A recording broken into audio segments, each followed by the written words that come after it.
पाकिस्तान के अंदर जो हालात चल रहे हैं और जितनी तेज़ी से चीज़ें बदल रही हैं, आपको इससे बाखबर रखना बहुत ज़्यादा ज़रूरी है। चार पांच इंपॉर्टेंट चीज़ें जिनके ऊपर मैं डिस्कशन करना चाह रहा हूँ। उनमें सबसे इम्पॉर्टेंट जो हमारी इस टाइम पार्लियामेंट की बदलती हुई सूरत हाल है और पाकिस्तान का जो पॉलिटिकल सिस्टम में जो चेंज आने जा रहा है, उसके ऊपर आजकल सोशल मीडिया में बहुत ज़्यादा बात हो रही है। यानी कि मैं बात कर रहा हूँ 27वीं आईनी तरमीम की।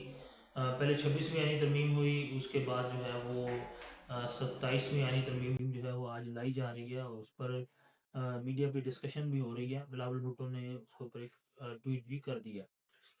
अच्छा तो नाज़रीन, ये जो 27वीं आईनी तरमीम है, इससे आपको ये तो अंदाजा हो सकता है कि आज तक जो है हमारे कॉन्स्टिट्यूशन जो 1973 का कॉन्स्टिट्यूशन जो जुल्फ़िकार अली भुट्टो ने इंट्रोड्यूस करवाया था, उसमें अभी तक जो है वो 26 तरमीमें हो चुकी हैं और ये 27वीं तरमीम जो है ना वो अभी इन प्रोसेस है।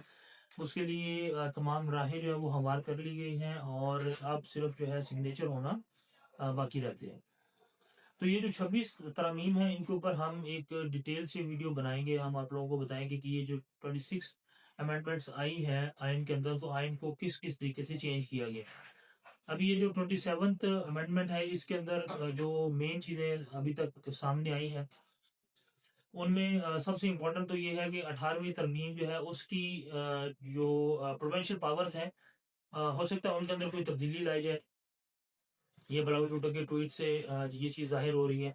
आर्टिकल 243 है जो कि हमारी फोर्सेस से रेलिवेंट है, उसके अंदर कोई चेंजेस की बात की जा रही है।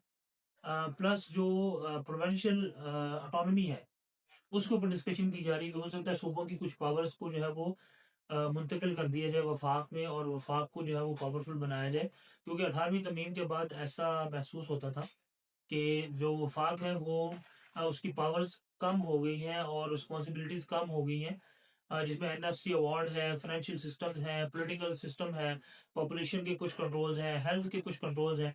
तो हो सकता है कि इस 27वीं तरमीम के बाद जो है वो इन चीज़ों को रिवर्स किया जाए और पावर्स वफाक की तरफ ट्रांसफर की जाए।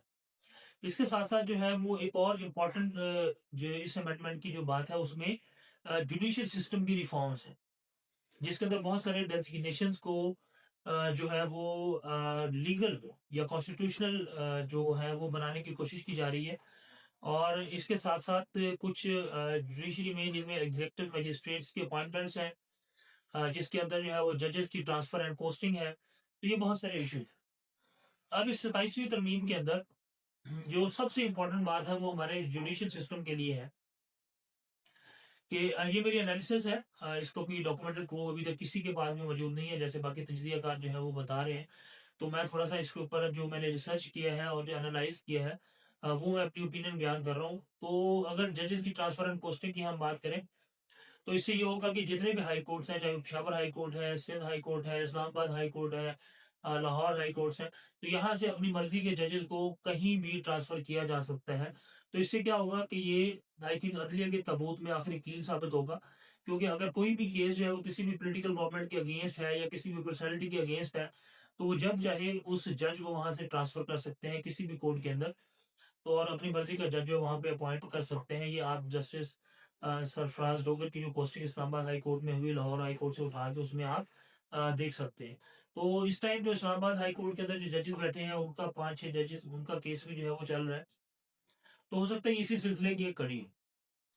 तो ये की बात नई नहीं है। पॉलिटिकल गवर्नमेंट्स जो है वो शुरू से ही इस्तेमाल होती आई हैं। उन्होंने खुद पार्लियामेंट की पावर्स का गला घोंटा है और खुद ही उन्होंने जो है वो पार्लियामेंट को बेवकूफ किया है। और इस टाइम भी आप रजा रबानी की ट्वीट उठा के देख लें, वो ये चिल्ला चिल्ला के चीख चीख के कह रहे हैं, क्योंकि वो साबिक चेयरमैन सेनेट भी रहे हैं उस वक्त। हालांकि उन्होंने कुछ नहीं किया, वो खुद भी इस धंधे में शामिल रहे हैं। वो ये चीख के कह रहे हैं कि पार्लियामेंट जो है वो बेवकूफ हो रही है, पार्लियामेंट में कोई चीजें डिस्कस नहीं की जाती, एजेंडे को हिडन रखा जाता है। तो ये सियासतदानों ने अपना जो है ना वो खुद अपना कला कमा किया है। तो डेमोक्रेटिक कंट्री के अंदर ये सारी जो पावर्स हैं वो पार्लियामेंट के पास होती है। पार्लियामेंट अपने आप को सुप्रीम रखती है, पार्लियामेंट अपने आप को जो है वो अपर हैंड पे रखती है। लेकिन पाकिस्तान में हमेशा पॉलिटिकल पावर्स ने खुद को ही जो है वो एक दूसरे की टांगे खींची हैं और एक दूसरे को उन्होंने हमेशा जिल्लो ख्वार किया है। तो अभी 27th अमेंडमेंट जो है, इसके बाद जुडिशरी भी आपकी एक तरह से वीक हो जाएगी, पार्लियामेंट आपकी इररेलेवेंट हो जाएगी और पावर्स जो है ना वो कहते हैं कि कंसंट्रेट हो जाएंगी कुछ हाथों के अंदर। और फिर आप मुल्क में जो है वो जो डेमोक्रेसी का नारा लगाते हैं वो सिर्फ नाम का नारा रह जाएगा।